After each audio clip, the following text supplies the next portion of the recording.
This is why my kids get mad, because I'm be telling them, like, yo, I'm gonna live. Right. I'm like, y'all want me to die. Right. And not enjoy life. I'm gonna enjoy life and do certain. Right.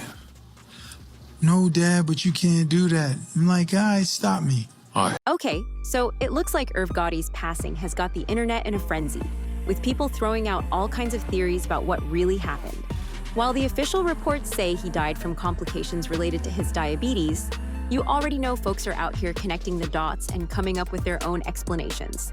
Some people are saying karma finally caught up with him for what he allegedly did to 50 Cent, while others think the stress from all the Diddy-related lawsuits finally took a toll on him. And of course, there are those who are convinced that there's something way bigger at play here. So what really happened to Irv Gotti? Was this just a case of bad health? Or was there something more sinister behind the scenes? Let's break it all down.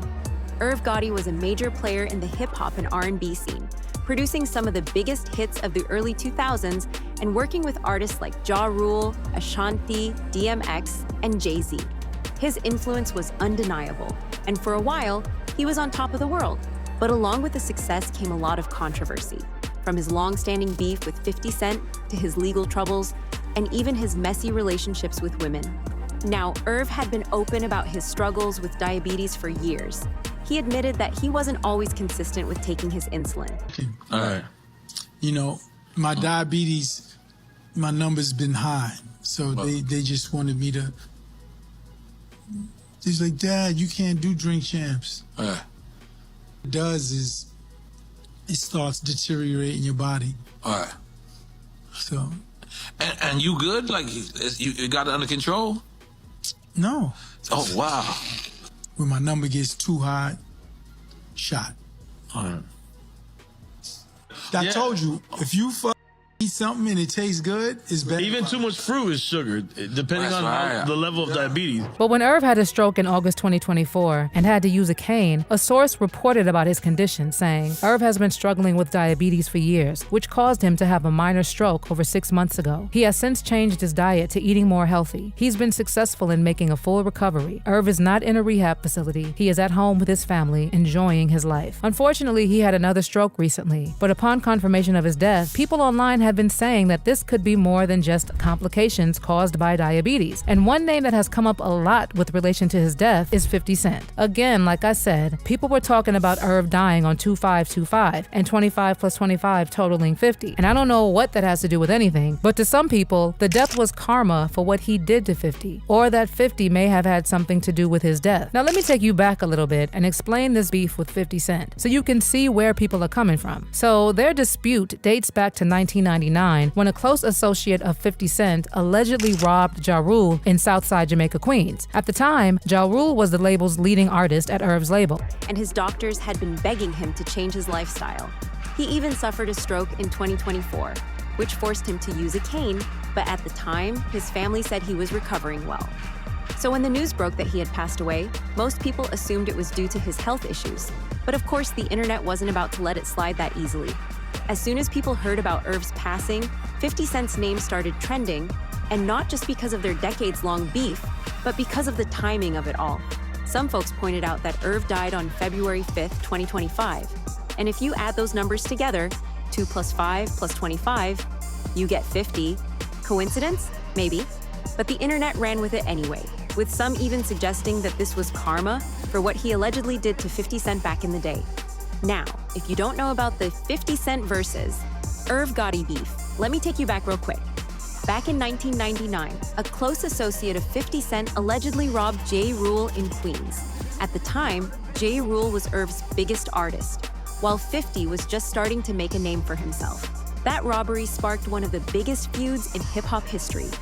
50 dropped the diss track, Your Life's on the Line, and things got ugly. By 2000, there was a full-blown fight between 50's crew and Irv's label at a New York recording studio. Then, not long after that, 50 Cent was shot 9 times outside his grandmother's house. For years, people have speculated that Irv Gotti and Supreme McGriff, a well-known Queens drug lord, had something to do with the shooting, all because 50 Cent mentioned Supreme in his song Ghetto Quran. As a result, 50's debut album got shelved, his Columbia Records deal fell apart, and Irv allegedly tried to blackball him from the industry.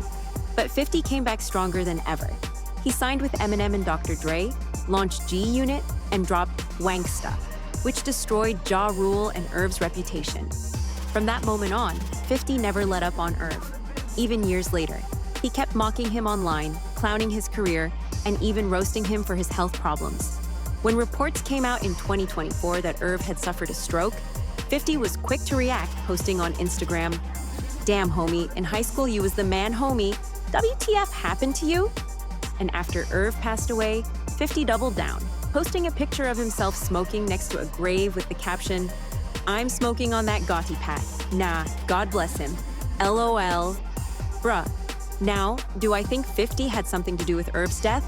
Number. But I do think the years of beefing and stress didn't help his health either. Now here's where things get even messier. Some people believe that Irv's death wasn't just about diabetes, it was about stress. And what could be stressing him out? The Diddy lawsuits. Irv Gotti was one of the first people to expose what really went down at Diddy's infamous parties. Because, when someone is consistently saying to you, you ain't it for you, you're not even loyal, I made you, I made the world want to you, you know what I'm saying? He would say, he would say, you want to you because I made you look like that. I made, in those exact words. So, if you remember Superhead, Kareen Steffans, one of hip-hop's most well-known groupies, she wrote in her book that Irv introduced her to Diddy at a party, and what she saw there was next-level disturbing. She claimed that Irv passed her off to Diddy. Diddy wanted another man involved in their hookup. She later saw even wilder things at his parties. And according to Wendy Williams, Irv was deeply involved in that world too. But it doesn't stop there. In July 2024, an unidentified woman sued Irv, claiming he sexually assaulted her multiple times between 2020 and 2022. She alleged that Irv coerced her into sleeping with him while they were on vacation. He forced her to do things in public places, like a hotel elevator and an Uber. She suffered severe emotional and psychological damage. The timing of this lawsuit raised eyebrows, especially with Diddy's empire collapsing at the same time. So, some people believe that Irv was feeling the pressure, because if investigators were digging into Diddy, there was a chance they'd come knocking on his door next. And that kind of stress? It can absolutely make someone's health deteriorate faster. At the end of the day, Irv Gotti had a lot of enemies. 50 Cent never forgave him. Diddy's scandals were catching up to him. He was facing disturbing lawsuits, and his health was failing. While his official cause of death is being attributed to diabetes complications, the internet is not buying it, with some people even accusing his family of hiding the truth. So, what do you think? Was this just a tragic case of bad health catching up to him? Or is there something more sinister behind his passing?